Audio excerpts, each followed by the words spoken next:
Well, the Seattle City Council voting to override Mayor Jenny Durkin's recent veto of police department cuts by a 7-2 vote. This is the mayor is now signaling she might not adhere to all of the provisos that were laid out in the council's proposal.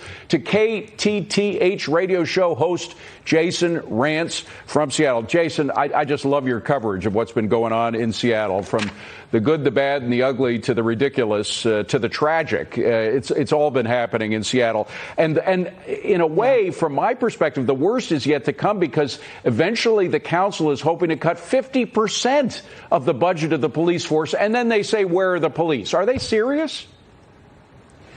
Unfortunately, they are serious. So let's separate out the short term from the long term consequences of this. In the short term, because of this overriding of the veto, you're going to see up to 100 police officers being fired. And a lot of that is going to come, all of it is going to come from the newly hired class of cops, which happens to be the most diverse in the history of the SPD. So in the name of Black Lives Matter, they're firing a whole bunch of officers of color.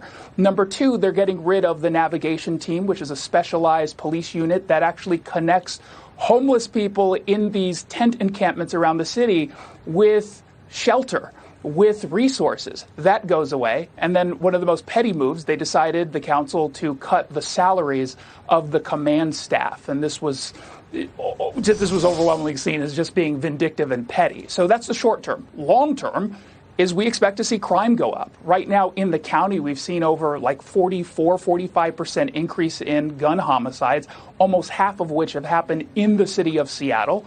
Homelessness is going to continue to explode, and there's going to be a significant issue about staffing the SPD. They already don't have enough staff members. It's going to be a huge issue. Now, as I mentioned before, this charge, where are the police, that actually came from the Minneapolis City Council, which is going through a very similar process than what's happening in Seattle. It's also happening in Portland, to a certain extent here in New York City as well.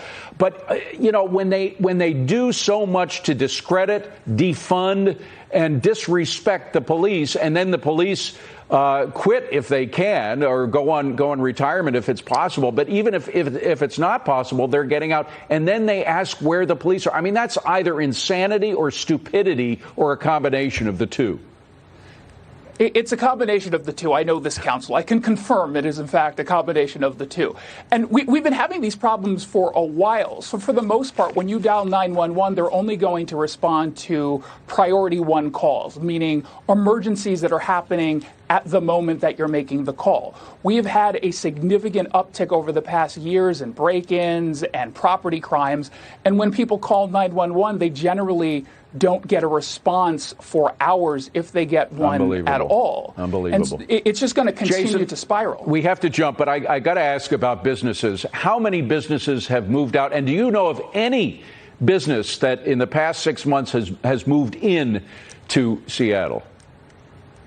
So moving out, there's been a significant jump in interest looking to Bellevue, which is just a 10-minute drive from Seattle. We've seen an increase of over half. When asked if they're considering a move, they've said yes. And we've also seen in the last few weeks Amazon being pretty overt. They're also moving to the greater east side of King County.